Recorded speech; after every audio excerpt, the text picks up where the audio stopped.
नातेवाईक तुम्हाला त्रास किंवा टोमणे देत असतील तर त्यांना काय उत्तर द्यायचं आहे मी तुम्हाला आज सांगणार आहे. तर व्हिडिओ पूर्ण बघा.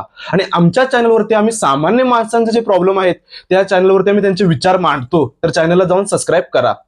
तर नातेवाईक तुम्हाला बोलत असतील की बाबा ह्याचं वय 25 झालं, ह्याचं वय 30 झालं, तू काय करणार आहेस आयुष्यात, किंवा तुझं लग्न कधी करणार आहेस, काय असे जर तुम्हाला त्रास देत असतील किंवा तुम्हाला सारखे टोमणे देत असतील, तू आयुष्यात कायच करू शकत नाहीस, तू असाच राहणार आहेस, तू तसाच राहणार आहेस, तर त्यांना काय उत्तर द्यायचं मी तुम्हाला आता सांगतो. प्रत्येक नातेवाईकाच्यात काय ना काहीतरी लूप होल असतो. आता तुम्ही म्हणा लूप होल म्हणजे काय, तर तुम्हाला सांगतो. लूप होल म्हणजे काहीतरी कमतरता असते. आता समजा एक कुठला जर तुम्हाला नातेवाईक आहे, त्याची मुलगी पळून गेले आणि तो तुम्हाला त्रास द्यायला लागलाय, उलटच बोलायला लागलाय, आणि त्याची समजा मुलगी पळून गेलाय, तर त्याला आपण कसं उत्तर द्यायचं तुम्हाला सांगतो. आयुष्यात उत्तर कोणाला द्यायचं असेल तर कधीच रागून उत्तर द्यायचं नाही. लक्षात ठेवा, आयुष्यात कधी पण गोड बोलूनच आणि हसूनच उत्तर द्यायला लागतं. आणि कधी पण उत्तर डायरेक्ट द्यायचं नसते, हमेशा कोडीतच बोलायचं असते, म्हणजे त्याच्या गांडीला अजून शंका वाढली पाहिजे. तर तुम्हाला सांगतो कसं उत्तर द्यायचं.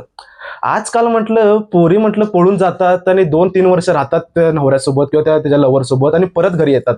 असं त्यानं फक्त एवढं ऐकलं की परत घरी येतात, त्याची शंका म्हणतात, त्याची गांड ऑटोमॅटिक उदास होते आणि तो तुम्हाला कधीच परत काय उत्तर देत नाही भावांनो, लक्षात ठेवा. आणि दुसरी गोष्ट कसं आहे माहितीये काय, माणसानं हमेशा काही पॉलिटिक्स मध्ये बोलायचं असते. कधी असं बोलायचं की ते कधी त्याच्या मनाला लागणार नाही, किंवा त्याला केव्हा शिव्या द्यायच्या नसतात, किंवा त्याला कसं माहितीये का तुम्हाला सांगू मी, की त्याला कधीच त्याचं मनाला लागलं नाही पाहिजे. आणि त्याचं कसं असं माहितीये का, डोक्यात फिट राहिलं पाहिजे. आणि माणूस कधी पण कसं असतं माहितीये का, जेव्हा माणूस गोड बोलतो किंवा चांगलं बोलतो ते माणसाच्या डोक्यात फिट राहतं.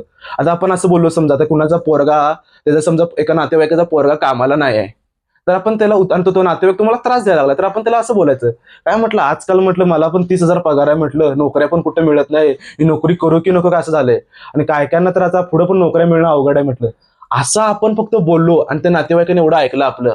तो काय सुरुवातीला तुमच्या तोंडासमोर असं म्हणाल, होय होय होय होय, पण त्याच्या मनाला जसे लागलेलं असते भावानो, तो काहीच परत तुमच्या आयुष्यात कधी विषय काढत नाही. तुम्हाला फक्त तुमच्याशी उलट रिस्पेक्टने बोलणार. तो आयुष्यात कधी पण तुम्हाला तो नातेवाईक परत भेटला तर तुम्हाला रिस्पेक्टने बोलणार. आणि दुसरी गोष्ट, त्याला घरात जाऊन टेन्शन आलेलं असते, झोप लागत नाही, आईला असं पण आजकाल झालंय, म्हटलं असं पण झालंय. आणि भावानो, हे मी जे बोलतोय हे प्रत्येक नातेवाईकांसाठी नाही बुवा. काही काहींचे नातेवाईक खूप चांगले आहेत बुवा. ज्यांचे नातेवाईक चांगले आहेत त्यांच्याशी चांगलंच वागा भावानो. आणि जे नातेवाईक आपल्याला त्रास देत आहेत त्यांनाच, त्यांच्यासाठी असं उत्तर द्या मित्रांनो. कारण कसं असतं माहितीये काय, त्यांना फुकटची चूळ मचलेली असते की एखाद्याला त्रास द्यायचा. तर ज्या नातेवाईक आपल्याला त्रास देतात की नाही, त्यांनाच फक्त असं बोलायचं. जे आपले नातेवाईक चांगले आहेत, आपल्याशी संबंध चांगले ठेवले, त्यांना असं बोलू नका कधीच. जे नातेवाईक आपल्याला त्रास देत आहेत त्यांच्याशीच असं बोला. आणि व्हिडिओ आवडला असेल तर व्हिडिओला लाईक करा. आणि तुम्ही अजून पण चॅनलला सबस्क्राईब केला नसाल तर भावांनो, तुमचं काय आयुष्यात होऊ शकत नाही.